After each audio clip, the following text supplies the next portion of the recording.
മഹാനായ ഇമാമുൽ അഅ്ലം അബൂ ഹനീഫ റളിയല്ലാഹു അൻഹു നിരീശ്വരവാദികളോട് സംവാദത്തിന് വേണ്ടിയിട്ട് പുറപ്പെടുകയാണ്. ആ സമയത്താണ് ഒരു വാദം മഹാനവറുകൾ ഉന്നയിക്കുന്നത്. ഞാനിപ്പോ കടന്നു വരുന്ന സമയത്ത് എനിക്ക് മുറിച്ചു കടക്കാനോ ഒന്നും ഇല്ലാതായപ്പോ എന്റെ മുമ്പിലേക്ക് ഒരു തോണി ആയിട്ട് ഒരു മരം വന്ന് മാറി അതിങ്ങനെ തോണിയായി രൂപാന്തരപ്പെട്ട് ഞാൻ അതിൽ കയറിയിട്ടാണ് ഇങ്ങോട്ട് വന്നത്. അതുകൊണ്ടാണ് കുറച്ച് ലേറ്റായി പോയത് എന്ന് മഹാനായ അബൂ ഹനീഫ ഇമാം. നിരീശ്വരവാദിയായി അവിടെ വാദിക്കാൻ വന്ന ആള് പറഞ്ഞു, അതെങ്ങനെ ഉണ്ടാവാനാണ്? പെട്ടെന്നൊരു മരം അങ്ങോട്ട് കടപുഴകി വീണ് അതങ്ങ് തോണിയായി മാറി, അത് നിങ്ങൾ അതിൽ കയറിയിട്ട് ഇങ്ങോട്ട് വന്നു എന്നൊക്കെ പറഞ്ഞാൽ അതൊന്നും വിശ്വസിക്കാൻ കഴിയില്ല. അതൊക്കെ ഇവിടെ നടക്കുന്ന കാര്യമാണോ? അതിനൊക്കെ ഒരാള് വേണ്ടേ? മരം മുറിക്കാൻ ഒരാള് വേണം, അത് 2 പാർട്ടാക്കണം, അതിനെ ചെത്തിക്കുറിപ്പിച്ച് ഭംഗിയായ ഒരു തോണിയുടെ രൂപത്തിലാക്കി തീർക്കാൻ എത്ര സമയമെടുക്കും? ഇത് പെട്ടെന്ന് തന്നെ ഒരു ഞൊടിയിടയിൽ ഒരു മരം വീണത് തോണിയായി മാറി അതിൽ കയറി ഞാനിങ്ങ് വന്നു എന്ന് പറഞ്ഞാൽ അതൊന്നും വിശ്വസിക്കാൻ കഴിയില്ല. അപ്പൊ അതിന് പിന്നിലൊരാള് വേണമെന്നാണോ പറഞ്ഞു തരുന്നത്? അതെ. അപ്പൊ ഈ ലോകം ഇങ്ങനെയൊക്കെയായി രൂപാന്തരപ്പെടുത്തിയിട്ട് ഇത്രയൊക്കെ സൗന്ദര്യമുള്ള നല്ല കുന്നും മേടുകളും നദികളും എല്ലാ അരുവികളും എല്ലാം സംവിധാനിച്ച ആകാശത്ത് നക്ഷത്രങ്ങളും അണ്ഡകടാഹങ്ങളും ഭൂമിയില് ഇത്രമേൽ സൗന്ദര്യമായിട്ട് പുൽമേടുകളൊക്കെ സംവിധാനിച്ച ഒന്ന്, അതിന്റെ പിന്നിലൊരാളില്ല എന്നാണോ നിങ്ങൾ വാദിക്കുന്നത്? ഇതിന്റെ പിന്നിലൊരു ശക്തിയില്ലാതെ അങ്ങ് പെട്ടെന്ന് അങ്ങ് ഉണ്ടായതാണ്, ഇതിന്റെ പിന്നിലൊരാളും ഇല്ല എന്നാണോ നിങ്ങൾ വാദിച്ചുകൊണ്ടിരിക്കുന്നത് എന്ന അബൂ ഹനീഫ ഇമാമിന്റെ ഒരു ചോദ്യം അതിന്റെ പിന്നിൽ മറഞ്ഞിരിക്കുന്നത് ഇയാൾ ശ്രദ്ധിച്ചില്ല. മഹാനവറുകൾ ഒരു കഥയുണ്ടാക്കിയിട്ട് അദ്ദേഹത്തെ ഈ ഭൂമിയുടെ സൃഷ്ടിപ്പിന്റെ പിന്നിൽ ഒരു ശക്തിയുണ്ട് എന്നും അള്ളാഹുവാണ് അതിന്റെ പിന്നിലെ വലിയ ശക്തി എന്നും ബോധ്യപ്പെടുത്താനായിരുന്നു മഹാനവറുകൾ ഇങ്ങനെ ഒരു കഥ ഉണ്ടാക്കിയത്. സാവധാനം വരാൻ അദ്ദേഹം തീരുമാനിച്ചതാണ്. ഒന്ന് ലേറ്റ് ആകണം, ഒന്ന് മനഃപൂർവ്വം ലേറ്റ് ആയതാണ്. എന്തിനാണ്? ഇയാളെ ഈ കഥ ഒന്ന് പറഞ്ഞ് ബോധ്യപ്പെടുത്തണല്ലോ. പ്രിയപ്പെട്ടവരെ, ഞാൻ പറഞ്ഞു വന്നത് മുസ്ലിമീങ്ങൾ ധാരാളമുണ്ട്, ഇസ്ലാം വ്യാപിക്കുന്നൊക്കെയുണ്ട്. പക്ഷേ എത്രത്തോളം അതിൽ യഖീനുണ്ട്, അതിൽ എത്രത്തോളം ഉറച്ച ഈമാനുള്ളവരായിട്ട് നിലകൊള്ളുന്നവരുണ്ട് എന്നുള്ള എണ്ണം പരിശോധിക്കുമ്പോഴാണ് നമ്മൾ അത്ഭുതപ്പെട്ടു പോകുന്നത്. നിരീശ്വരവാദവും സ്വതന്ത്ര ചിന്തയും ഫെമിനിസവും ലിബറലിസമൊക്കെ വല്ലാതെ തഴച്ചു വളരാൻ, ഈമാനിനെ വല്ലാതെ ചോദ്യം ചെയ്യപ്പെടുന്ന ഒരു സമയത്താണ് മുസ്ലിമീങ്ങളെ വല്ലാതെ ഭീഷണിപ്പെടുത്തുകയും ഇസ്ലാമിയത്തിന്റെ പേരിൽ വല്ലാതെ പ്രയാസപ്പെടുകയും ചെയ്യുന്ന മുസ്ലിമീങ്ങൾ എന്ന ഒരു കാലഘട്ടത്തിലൂടെയാണ് നമ്മളിപ്പോൾ കടന്നു പോകുന്നത്. കഴിഞ്ഞ ദിവസങ്ങളിലൊക്കെ ഒരുപാട് വാർത്തകൾ നമ്മൾ കേട്ടു.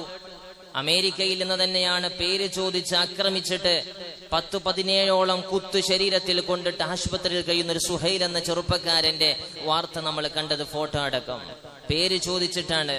മുസ്ലിമാണ് എന്നറിയുമ്പോഴേക്ക് അവർക്ക് എന്തോ ഒരു ഫോബിയ, ഇസ്ലാമോഫോബിയ വല്ലാതെ വർദ്ധിച്ച ഒരു കാലം. എന്താണ് ഇത്രമേൽ ഇസ്ലാമിനെ ഭയപ്പെടാനുണ്ടാകുന്ന കാരണം? അത്രമേൽ സുതാര്യമാണ്, ആർക്കും തകർക്കപ്പെടാത്ത ഉറച്ച വിശ്വാസമുണ്ട് പരിശുദ്ധമായ ദീനിന് എന്നുള്ളത് തന്നെയാണ്. പ്രിയപ്പെട്ട മുഅ്മിനീങ്ങൾ, അല്ലാഹു നമുക്ക് നൽകിയ ഏറ്റവും വലിയൊരു അനുഗ്രഹം അത് ഈമാനാണ്. ആ ഈമാൻ അത് ഏറ്റവും കൂടുതൽ തെളിഞ്ഞു നിൽക്കുന്നത് അത് തസ്ദീഖിലൂടെയാണ്. നാവ് കൊണ്ട് നമ്മൾ മൊഴിയുന്നു, വാസ്തവമാക്കുന്നു. അള്ളാന്റെ ഹബീബ് സല്ലല്ലാഹു അലൈഹി വസല്ലമ തങ്ങൾ കൊണ്ടുവന്നതെല്ലാം അള്ളാഹുവിങ്കൽ നിന്നുള്ളതാണെന്ന് ഉറച്ചു വിശ്വസിക്കുന്നു. അതോടുകൂടെ തന്നെ യഖീനും കൂടി അവന്റെ ഖൽബിൽ ഉണ്ടാകണം. അപ്പോ ഈമാന് തസ്ദീഖാകണം, യഖീനാകണം, നല്ല ഉറച്ചതായിരിക്കണം. യഖീൻ എന്ന് പറഞ്ഞാൽ അതാണ്, ഇളകാതെ തന്റെ ഖൽബ് കൊണ്ട് നല്ല ഉറപ്പിച്ചതായുള്ള ഈമാനായവന്റെ ഈമാന് മാറണം. അപ്പോഴാണ് നമ്മുടെ ഈമാന് പരിപൂർണതയിലേക്ക് എത്തിച്ചേരുന്നത്. അള്ളാന്റെ ഹബീബ് സല്ലല്ലാഹു അലൈഹി വസല്ലമ തങ്ങൾ പറഞ്ഞതിൽ ഒരു ശങ്ക പാടില്ല.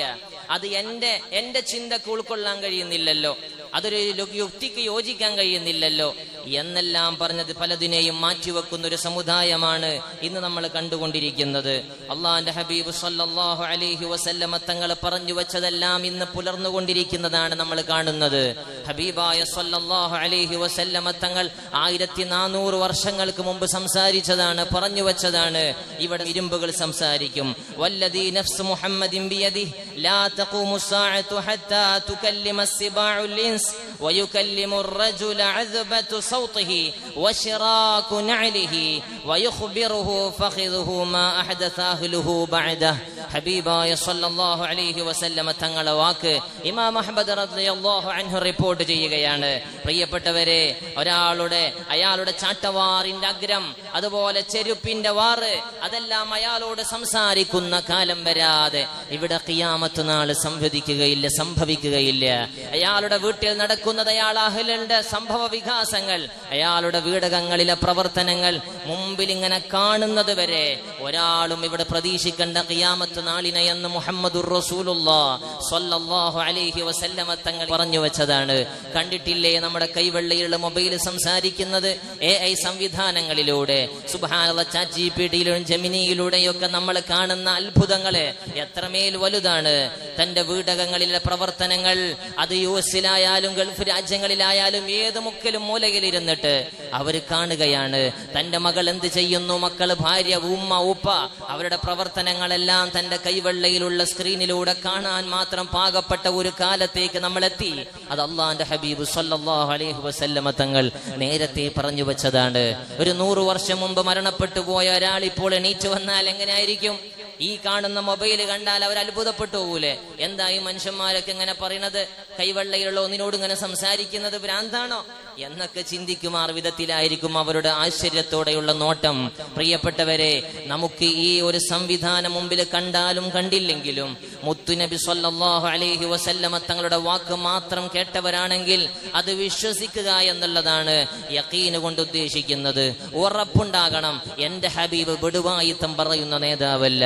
എന്റെ ഹബീബ് സ്വല്ലല്ലാഹു അലൈഹി വസല്ലമ മാ യൻതിഖു അനിൽ ഹവാ, അല്ലാഹുവിന്റെ ഹബീബ് സ്വല്ലല്ലാഹു അലൈഹി വസല്ലമ തങ്ങൾ സ്വന്തം ഇച്ഛപ്രകാരം ഒന്നും പറഞ്ഞിട്ടില്ല.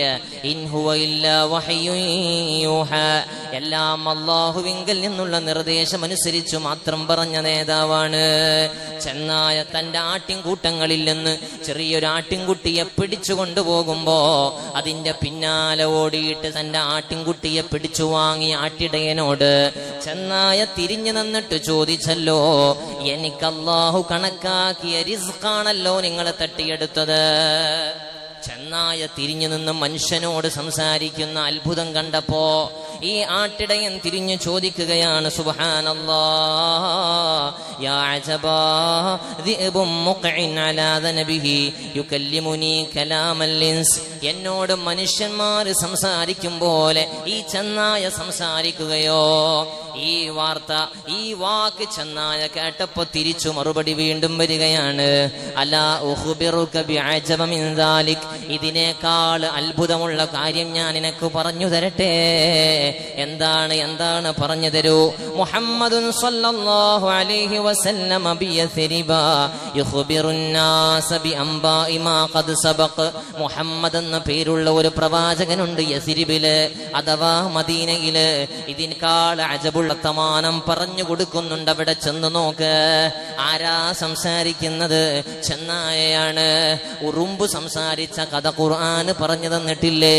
സുലൈമാൻ നബിയോട് ഉറുമ്പ് സംസാരിച്ചത്, ഉറുമ്പിന്റെ സംസാരം സുലൈമാൻ നബി കേട്ടത്, അതിന് ചിരിച്ചത് ഖുർആനാണ് തെളിവ്. അമ്പിയാക്കൾ, ഔലിയാക്കൾ, സ്വാലിഹീങ്ങൾ, അത് അല്ലാഹു തആല അവർക്ക് കൊടുക്കുന്ന ഒരു മുഅ്ജിസത്ത്, കറാമത്തിന്റെ വഴിയിലൂടെ അവർ മൃഗങ്ങളുമായി സംസാരിക്കുകയാണ്. ഇവിടെ അല്ലാഹുവിന്റെ റസൂലിന്റെ അത്ഭുതത്തെ ബോധ്യപ്പെടുത്താൻ ഇവിടെ ഒരു ചെന്നാഴയെ കൊണ്ട് അല്ലാഹു സംസാരിപ്പിക്കുകയാണ്. അയാള് മദീനയിലേക്ക് ചെന്നു എന്നാണ് അല്ലാഹുവിന്റെ ഹബീബിനോട് ഈ കഥ പറഞ്ഞപ്പോ മുത്തു നബി സ്വല്ലല്ലാഹു അലൈഹി വസല്ലമ തങ്ങൾ പറഞ്ഞു, നീ സ്വഹാബത്തിന് മുഴുവനും ഈ കഥ പറഞ്ഞു കൊടുക്ക്. അവരുടെ ഈമാൻ കാമിലാണ്, പരിപൂർണമാണ്. എങ്കിലും ഒന്ന് യഖീനാകാനാണ്, നല്ല ഒരു ഉറപ്പിന് വേണ്ടിയിട്ടാണ്. എന്തിനാണ് ഇവിടെ മുഅ്ജിസത്ത് വന്നത്? എന്തിനാണ് ഔലിയാക്കൾ കറാമത്ത് കാണിക്കുന്നത്? ഈമാൻ ഉറക്കാനാണ്. ബലഹീനരാണ് നമ്മള്. ഇത്തരം അത്ഭുതങ്ങളിലൂടെ അള്ളാഹുവിന്റെ ദീനിനെ മനസ്സിലാക്കട്ടെ എന്ന് കരുതിയിട്ടാണ് അമ്പിയാക്കളിൽ, ഔലിയാക്കളിൽ മുഅ്ജിസത്തും കറാമത്തുമെല്ലാം അള്ളാഹു സംവിധാനിച്ചത്.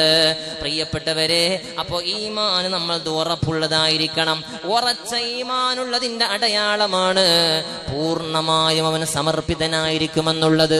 അവന്റെ ശരീരം, അവന്റെ സമ്പത്ത്, അവന്റെ സമയം, അവന്റെ മക്കള് എല്ലാം അള്ളാന്റെ ദീനിന് വേണ്ടി സമർപ്പിക്കുമെന്നുള്ളതാണ്. മഹാനായ ഖലീലുല്ലാഹ് ഇബ്രാഹിം നബി അലൈഹി സ്വലാത്തു വസ്സലാമിൽ നമ്മൾ കണ്ട സമർപ്പണം അതല്ലേ? തന്റെ പൊന്നുമോൻ ഇസ്മായിൽ അലൈഹിസ്സലാമിന്റെ കഴുത്തിൽ കത്തിവെക്കണമെന്നാണോ റബ്ബിന്റെ നിർദ്ദേശം? ആകാമെന്നാണ്. പിന്തിരിഞ്ഞോട്ടമില്ല. പരീക്ഷണമാണെന്ന് മനസ്സിലാക്കി ഈമാനാകുന്ന വലിയ വെളിച്ചം അവിടെ കത്തിച്ചൊലിക്കുകയാണ്. ഉറപ്പോടുകൂടെ അതിനു വേണ്ടി മുതിർന്നതാണ്. അതുകൊണ്ട് നല്ല ഈമാൻ ഉറപ്പിക്കുകയാ നമ്മൾ വേണ്ടത്. അനുസരണയുള്ളവരാകുകയാ വേണ്ടത്. ഇബ്ലീസുൽ ലഈൻ നല്ലോണം ഇൽമുള്ള ആളായിരുന്നല്ലോ, മലക്കുകളിലെ നേതാവായിരുന്നല്ലോ. പക്ഷേ സമർപ്പിതനായില്ല, അനുസരണയുള്ളവനായി മാറിയില്ല. അപ്പോഴാണ് റജീമായത്. പോടാ എന്ന് അല്ലാഹു തആല പറഞ്ഞ് ആട്ടിയോടിച്ചത്. അബൂജഹലിന് തിരിയാഞ്ഞിട്ടല്ല, സ്വാലിഹ് നബിന്റെ ഖൗമിനെ തിരിയാഞ്ഞിട്ടല്ല, അതേ അള്ളാന്റെ റസൂലിനെ ജൂതന്മാർക്ക് മനസ്സിലാകാഞ്ഞിട്ടല്ല. അവർക്ക് സമർപ്പിക്കാൻ മനസ്സില്ല, അനുസരിക്കാൻ മനസ്സില്ല. പരിശുദ്ധമായ ഖുർആൻ, നല്ല ദൃഢവിശ്വാസമുള്ള ആളുകളെ കുറിച്ച് പരിശുദ്ധമായ ഖുർആൻ പറഞ്ഞു വെച്ചല്ലോ. അല്ലാഹു സുബ്ഹാനഹു വ തആല പറഞ്ഞു, അവരോട് ഞാൻ പറഞ്ഞാൽ വലൗ അന്നാ കതബ്നാ അലൈഹിം അൻ യഖ്തുലൂ അൻഫുസകും അവ യഖ്റുജൂ മിൻ ദിയാരികും മാ ഫഅലൂഹു ഇല്ലാ ഖലീൽ മാ ഫഅലൂഹു ഇല്ലാ ഖലീലും മിൻഹും വലൗ അന്നഹും ഫഅലൂ മാ യുഅദൂന ബിഹി ലകാന ഖൈറൻ ലഹും വഅശദ്ദ തസ്ബീതാ. ഞാൻ നിങ്ങളോട് നിങ്ങളെ ശരീരം കൊല ചെയ്യണം, മുറിച്ചു മാറ്റണം, ശരീരം സ്വമേധയാ ഛേദിക്കണം എന്ന് പറഞ്ഞാൽ, അവരുടെ വീട്ടിൽ നിന്ന് ഇറങ്ങിപ്പോകണം, നാട് വിട്ടു പോകണം എന്ന് പറഞ്ഞാൽ എത്ര പേരതിൽ നിന്ന് അനുസരിക്കും? അള്ളാഹു പറഞ്ഞതല്ലേ, ദീനിന്റെ നിയമല്ലേ, ഞാനത് അനുസരിക്കുക എന്ന് പറഞ്ഞിട്ട് എത്ര പേര് അനുസരിക്കാനുണ്ടാകും? ഇല്ലാ ഖലീലും മിൻഹും, കുറച്ചു പേരേ ഉണ്ടാവുകയുള്ളൂ. അള്ളാഹു പറയാണ്, യഖീനുള്ളവർ, ഉറച്ച ഈമാനുള്ളവർ നന്നേ കുറവാണ്. പ്രിയപ്പെട്ടവരെ, സ്വഹാബത്ത് കണ്ടില്ല നിങ്ങൾ, റസൂലുള്ള വിളിച്ചപ്പോഴേക്ക് നാട് വിട്ടുപോയവരാണ്. എത്രമേൽ സഹിക്കേണ്ടി വന്നാലും ഞാൻ തയ്യാറാണെന്ന് പറഞ്ഞവർ. സുമയ്യ ബീവി ഈ ഉമ്മത്തിന്റെ ആദ്യത്തെ ഷഹീദാണ്, ആദ്യത്തെ ധീര വനിതയല്ലേ. ഈ ദീനിനു വേണ്ടി ആദ്യം ശരീരം ബലിയർപ്പിക്കപ്പെട്ട മഹദിയല്ലേ ബീവി സുമയ്യ. എത്ര പേരാണ് അങ്ങനെ വായിക്കാനുള്ളത്? ബദർ രണാങ്കണവും ഉഹുദ് രണാങ്കണമൊക്കെ ഒന്ന് ആലോചിച്ചു നോക്ക്. എല്ലാം അവര് ദീനിനു വേണ്ടി സമർപ്പിച്ചവരാണ്. അള്ളാഹുവിന്റെ ഈ ഖുർആനിന്റെ ആയത്ത് കേട്ടപ്പോ അബൂബക്കർ സിദ്ദീഖ് റളിയല്ലാഹു അൻഹു പറഞ്ഞുവത്രേ, ഇതെങ്ങാനും അള്ളാഹു പറഞ്ഞാൽ ആദ്യം ചെയ്യുന്നത് ഞാനായിരിക്കും, എന്റെ ശരീരമായിരിക്കും ആദ്യം ഞാൻ വധിക്കുക, വകവരുത്തുക. അള്ളാന്റെ ദീനിനു വേണ്ടിയിട്ടാണോ ഞാൻ റെഡിയാണെന്ന് പറഞ്ഞ അബൂബക്കർ സിദ്ദീഖ് റളിയല്ലാഹു അൻഹു സ്വഹാബത്തി വർത്തമാനം പറഞ്ഞപ്പോ അള്ളാന്റെ ഹബീബ് പറഞ്ഞ ഒരു വാക്കുണ്ട്, അൽ ഈമാൻ യസ്ബതു ഫീ ഖുലൂബിർ റിജാൽ മിനൽ ജിബാലിർ റവാസി. ഉറച്ച പർവ്വതത്തെക്കാൾ ഉറച്ചതാണ് മുഅ്മിനിന്റെ ഖൽബിലെ ഈമാൻ എന്ന് മുഹമ്മദുർ റസൂലുള്ളാഹി സ്വല്ലല്ലാഹു അലൈഹി വസല്ലം. ലണ്ടനിൽ ഒരാൾ സസിഹായ കഥ നമ്മൾ കഴിഞ്ഞ ദിവസമൊക്കെ കണ്ടു അല്ലേ? അയാൾക്ക് വല്ലാത്ത ഒരു ഇനാദാണ്, പല നിലക്കുള്ളതായിട്ടുള്ള ഇനാദ്. കുഫറുണ്ട്, കുഫറുൽ ഇനാദ് ഉണ്ട്, കുഫറു ഷക്ക് ഉണ്ട്. ഇവൻ ശത്രുത കൊണ്ടുള്ള കുഫ്രിയാണ്, മനസ്സിലാകാത്തോണ്ടൊന്നല്ല, തിരിയാത്തോണ്ടൊന്നല്ല. സ്വന്തം മകളെ ഉപ്പാക്ക് കല്യാണം കഴിക്കാൻ പറ്റും അത്രേ. പറഞ്ഞപ്പോ പിടിച്ചു, തെളിവ് കാണിക്കുക, ഖുർആനിലുണ്ട് എന്നാ പറഞ്ഞു. എന്നാ ഖുർആൻ എടുക്ക്. ഖുർആന് 10-20 മിനിറ്റ് തെരഞ്ഞിട്ടും അങ്ങനെ ഒരു ആയത്ത് കിട്ടിയിട്ടില്ല. അങ്ങനെ ഒരു ആയത്ത് കിട്ടാതായപ്പോ നെറ്റില്ല എന്നും മറ്റുള്ള പലതും കാരണങ്ങൾ പറയാണ്. സുബ്ഹാനല്ലാഹ്, അത് കുഫറാണ്, ഇനാദ് നിലക്കുള്ള കുഫറാണ്. തിരിയായത്തത് കൊണ്ടല്ല, ബോധ്യപ്പെടാത്തത് കൊണ്ടല്ല, അനുസരിക്കാനും മനസ്സില്ലാത്തത് കൊണ്ടാണ്. അനുസരണയുള്ളവരായി നമ്മൾ മാറണം. അള്ളാഹുവിന്റെ ദീന് അത് സത്യമാണെന്ന് ഉറച്ചു വിശ്വസിച്ച് എന്തൊന്നാണോ അള്ളാഹുവിന്റെ ദീന് കൽപ്പിക്കുന്നത് അത് അങ്ങനെ തന്നെ വിശ്വസിക്കാൻ കഴിയണം. പരിശുദ്ധമായ ഖുർആൻ പറഞ്ഞത്, ഹുർരിമത് അലൈക്കും ഉമ്മഹാതുകും വബനാതുകും വഅഖവാതുകും വഅമ്മാതുകും വഖാലാതുകും വബനാതുൽ അഖി വബനാതുൽ ഉഖ്തി വഉമ്മഹാതുകും അല്ലാതി യർദഅനകും വഅഖവാതുകും മിനർ റദാഅതി വഉമ്മഹാതു നിസാഇകും. ഖുർആൻ നിങ്ങൾക്ക് വിവാഹബന്ധം ഹറാമായ ആളുകളെ എണ്ണുകയാണ്, നിങ്ങൾക്ക് വിവാഹം കഴിക്കാൻ പാടില്ലാത്ത ആളുകളെ എണ്ണി പറഞ്ഞതാണ് ഈ ആയത്ത്. സൂറത്തു നിസാ 23 വിശദീകരിക്കുന്നില്ല. നിങ്ങളെ മക്കള്, നിങ്ങളെ മാതാപിതാക്കൾ, നിങ്ങളെ സഹോദരങ്ങള്, നിങ്ങളുടെ ഉമ്മയുടെ കുടുംബം, നിങ്ങളുടെ ബാപ്പയുടെ കുടുംബം, മുലകുടി ബന്ധത്തിലൂടെ നിങ്ങളുടെ ഉമ്മ, മുലകുടി ബന്ധത്തിലൂടെ നിങ്ങളുടെ സഹോദരി, ഇതെല്ലാം നിങ്ങൾക്ക് നിഷിദ്ധമാണ്. എവിടെയാണ് ഖുർആന് മകളെ കല്യാണം കഴിക്കാൻ പറഞ്ഞത്? ഏത് ഖുർആനിലാണ് പറഞ്ഞത്? പരിശുദ്ധ ഇസ്ലാമിനെ കൊഞ്ഞനം കുത്തുക, വക്രീകരിക്കുക, ശത്രുക്കൾ വർദ്ധിക്കുകയാണ്.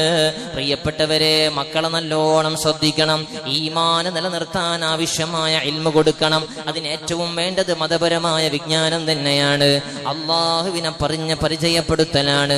മുത്തു റസൂലുള്ളാഹിലുള്ള സ്നേഹം വർദ്ധിപ്പിക്കലാണ്. അവരുടെ ഖൽബിൽ ഈമാൻ ഉറപ്പിക്കാനുള്ള ഏറ്റവും നല്ല മാർഗം മഹബ്ബത്തുല്ലാഹി വറസൂലുഹു, അള്ളാഹുവിനോട് അവന്റെ റസൂലിനോടുള്ള മഹബ്ബത്താണ്. അല്ലാഹു തആല നമ്മുടെ ഖൽബിൽ ഈമാനേറ്റി തെരുമാറാകട്ടെ. അന്ധവിശ്വാസങ്ങൾ നിന്നൊക്കെ മാറി നിൽക്കുക.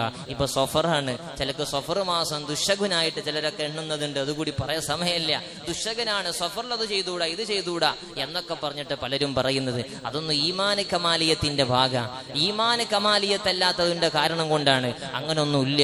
ചിലര് പക്ഷി ഒന്ന് കരഞ്ഞാൽ വലത്തോട്ട് പറഞ്ഞാൽ നല്ലത്, ഇടത്തോട്ട് പറഞ്ഞാൽ കേട്, മുന്നിലൂടെ നമ്മുടെ കറുത്ത പൂച്ച ഓടിയല്ല, അതുകൊണ്ട് ഇതൊന്നും വേണ്ട എന്നൊക്കെയുള്ള തീരുമാനങ്ങൾ പലരും എടുക്കും. അങ്ങനൊന്നും ഇസ്ലാമിലില്ല എന്നാണ് ഹബീബായ റസൂലുള്ളാഹി സ്വല്ലല്ലാഹു അലൈഹി വസല്ലമ തങ്ങൾ ലാ സഫറ വലാ തീറത ലാ അദ്വ വലാ തീറത എന്നൊക്കെ പറഞ്ഞിട്ട് മുത്തുനബി സ്വല്ലല്ലാഹു അലൈഹി വസല്ലമ തങ്ങൾ പറഞ്ഞു വെച്ച വാക്കിലൂടെ നമുക്ക് മനസ്സിലാക്കാൻ കഴിയുന്നത്, പ്രിയപ്പെട്ടവരെ, പരിശുദ്ധമായ ദീനുൽ ഇസ്ലാമിന്റെ നിയമങ്ങൾ പഠിക്കുക, അതനുസരിച്ച് ഈമാൻ ഉറപ്പിച്ച് ജീവിക്കുക. ഏതാളുകൾ എന്ത് ശക്തികൾ വന്നിട്ട് ഇസ്ലാമിനെ കൊഞ്ഞനെ കുത്തിയാലും നമ്മൾ പതറിപ്പോകരുത്. ഈമാനിനെ ഉറപ്പിക്കാൻ ആവശ്യമായ നല്ല ദിക്റുകൾ, സ്വലാത്തുകൾ എല്ലാം വർദ്ധിപ്പിക്കുക. അള്ളാഹു നമ്മുടെ ഖൽബിൽ ഈമാനിന്റെ നൂറ് കത്തിച്ച് നിലനിർത്തി തെരുമാറാകട്ടെ.